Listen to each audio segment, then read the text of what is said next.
Olá, alunos da primeira série, mais uma vez com vocês, professor Luciano, Biologia, trazendo um assunto extremamente importante para vocês, que seriam as proteínas. Com certeza você já ouviu falar em proteínas, tá? O objetivo dessa aula é reconhecer as proteínas como importantes compostos orgânicos estruturais e importante papel no desenvolvimento de células, tecidos, além também da construção e manutenção de todos os órgãos e tecidos do nosso corpo. Muito bem. Outro objetivo, relacionar os tipos e funções das proteínas com a sua estrutura. Nós vamos ver no decorrer da aula, tem bastante coisa interessante aí, gente. Vamos lá. Eu sei que você sabe, um pouquinho antes de a gente falar de proteínas, vamos falar de um outro elemento importante, na nossa vida, na nossa alimentação, que seriam os sais minerais, tá? Então, na nossa alimentação diária, quais são os tipos de sais minerais presentes nos principais tipos de alimento? A gente ouve falar muito em sais minerais. Agora, onde estão esses sais minerais? Em que local, em que alimento nós vamos tê-los? Por exemplo, o cálcio no leite e nos derivados do leite. O ferro nas carnes, no fígado, na gema de ovo, feijão, beterraba. O magnésio no amendoim, nos leites e derivados, nos grãos integrais. O fósforo, frutas secas, sardinha, carnes, leite e derivados. O potássio no abacate, na banana, amendoim, leite, mamão. O sódio no queijo, nas carnes processadas, nos enlatados, nos temperos. O iodo no sal iodado, na cavala, no atum, no ovo, salmão.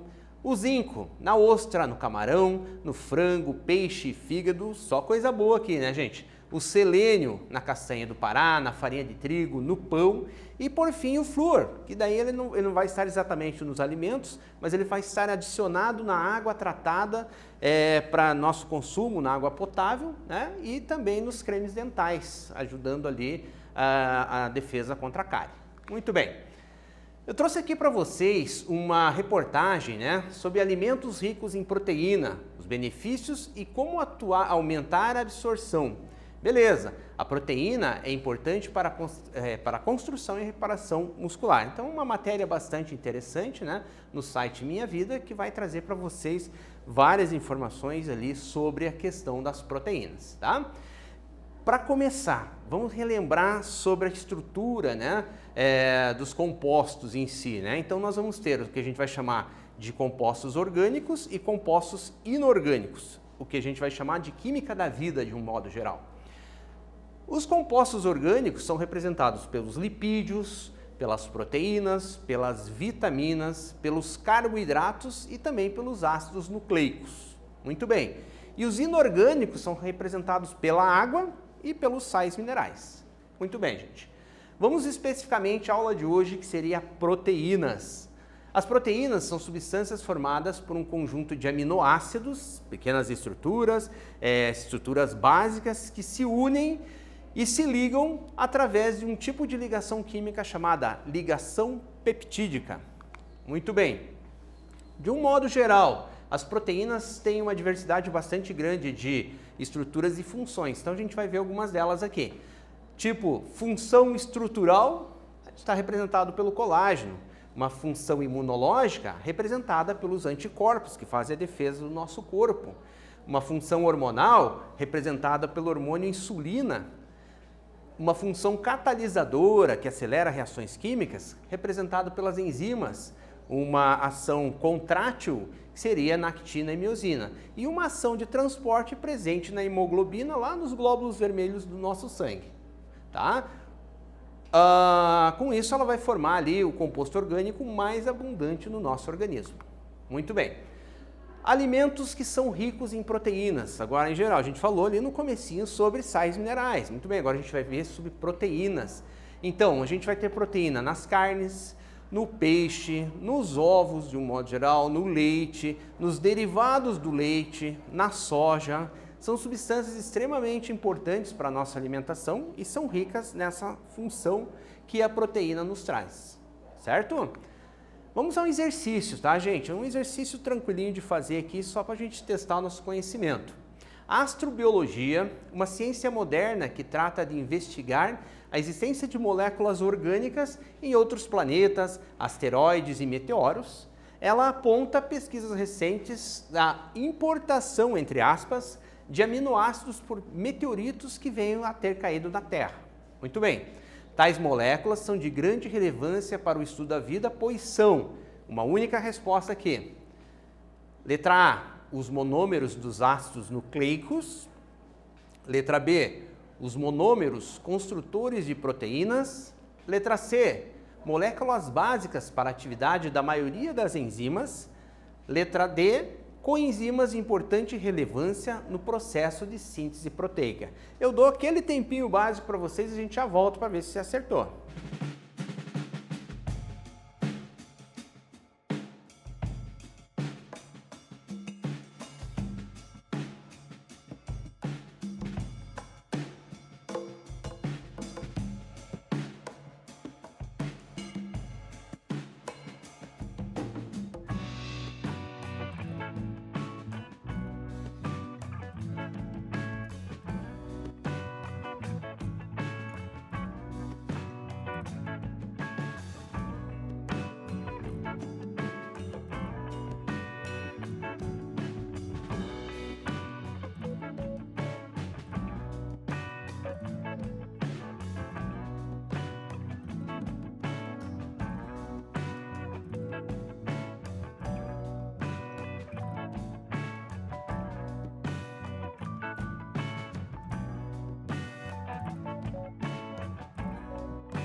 Vamos lá, pessoal, vamos ver se vocês acertaram. A gente está falando aqui de aminoácidos que teriam caído junto com meteoros no nosso planeta, tá? Então, os meteoros, eles são, trazendo esses aminoácidos, que são os monômeros, que são construtores das proteínas. Então, basicamente, para formar os seres vivos, teriam que ter esses aminoácidos que agrupados fariam as proteínas. Muito bem. Composição das proteínas, tá, gente? Primeira coisa, as proteínas são feitas de aminoácidos, tá? Ligados pelo aquele tipo de ligação que eu falei para vocês, da ligação peptídica. Muito bem. Dentre os aminoácidos, a gente vai ter dois grandes grupos, tá? Os aminoácidos que são os essenciais, que eles não são produzidos pelo organismo, então a gente precisa ingerir esse aminoácido através da alimentação, e aqueles que são os naturais, que o nosso próprio corpo vai produzir, tá? Então, beleza, basicamente os aminoácidos têm essa estruturinha química aqui, formado por um grupo amina e um grupo carboxila, tá? formada ali, logicamente, uma substância orgânica formada por carbono, e esses aminoácidos se unem um ao outro, né, formando, por ligações peptídicas, formando ali, em grande quantidade de aminoácidos, as proteínas. Muito bem, então vamos a um quiz. Aos aminoácidos que precisamos adquirir em nossa dieta, pois o nosso corpo não produz, damos o nome de, falamos agorinha, tá, gente? De aminoácidos não essenciais, aminoácidos essenciais, aminoácidos importantes ou aminoácidos formadores de proteínas. Essa é bem tranquilinho, dá um tempinho para vocês.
Então, galera, essa era bem facinho, né? Os aminoácidos que a gente precisa adquirir na alimentação, porque o nosso corpo não produz esses aminoácidos, são chamados de aminoácidos essenciais. A gente tem que cuidar para ingerir esses aminoácidos para que não falte, a deficiência dele não cause algum problema para o nosso organismo, tá? Bem tranquilo, então. Gente, as proteínas, elas têm uma conformação, uma estrutura química, né? E ela pode perder o formato tridimensional dela. Pode voltar à forma primária devido a alguns fatores. Se isso acontecer, ela também perde a sua função biológica, a função imunitária, a função hormonal, a função de transporte lá da hemoglobina e tudo mais, porque ela desnaturou. Então, o que acontece? A estrutura primária dela vai ser mantida, né? E essa desnaturação pode ser reversível ou irreversível conforme a situação. Quais fatores podem provocar essa desnaturação das proteínas? Vamos lá. A salinidade pode afetar, né, a questão da salinidade, o pH, variando lá do pH ácido ao alcalino, beleza? E também a temperatura pode ser um fator fundamental da desnaturação dessa proteína, com consequente perda da função. Você já viu provavelmente falar em enzimas. As enzimas são chamados biocatalisadores ou simplesmente catalisadores biológicos. E eles têm a função de reduzir a energia de ativação das reações químicas. Para que essa reação química aconteça, vai ser necessária uma energia menor graças ao trabalho das enzimas. E também com isso, aumenta a velocidade das reações químicas. Então, elas vão acontecer de uma maneira muito mais rápida do que aconteceriam sem as enzimas. Portanto, elas são extremamente importantes ali em todo o metabolismo. Então, enzima também é um tipo de proteína, elas são altamente específicas, elas não atuam em qualquer substrato, elas são específicas naquele substrato. Elas agem especificamente dentro daquilo que é esperado. Mas também tem fatores que influenciam na velocidade da ação enzimática, né? No desempenho e tudo mais. Por exemplo, a temperatura influencia, o pH e também a concentração dos substratos. Quanto de substrato tem concentrado para que essa enzima acabe atuando, né? Influenciando positiva ou negativamente na sua reação química. Muito bem, então vamos ao exercício. Na década de 1940, na região centro-oeste, produtores rurais, cujos bois, porcos, aves e cabras estavam morrendo de uma peste desconhecida, fizeram uma promessa que constituiu em não comer carne e derivados até que essa peste fosse debelada. Muito bem. Assim, durante 3 meses, arroz, feijão, verduras, legumes foram o prato principal desses produtores. Para suprir o déficit nutricional durante o período da promessa, foi importante eles terem consumido os alimentos ricos em, vamos lá, letra A, vitaminas A e E, letra B, frutose e sacarose, letra C, em aminoácidos naturais, letra D, aminoácidos essenciais ou letra E, ácidos graxos saturados. Aquele tempinho básico para vocês tentarem resolver essa.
Entendendo então a questão que foi do Enem, tá, gente? Então esses produtores ali, eles pararam de comer carne, então quer dizer, eles não tinham os aminoácidos necessários, as proteínas necessárias ali para sua alimentação.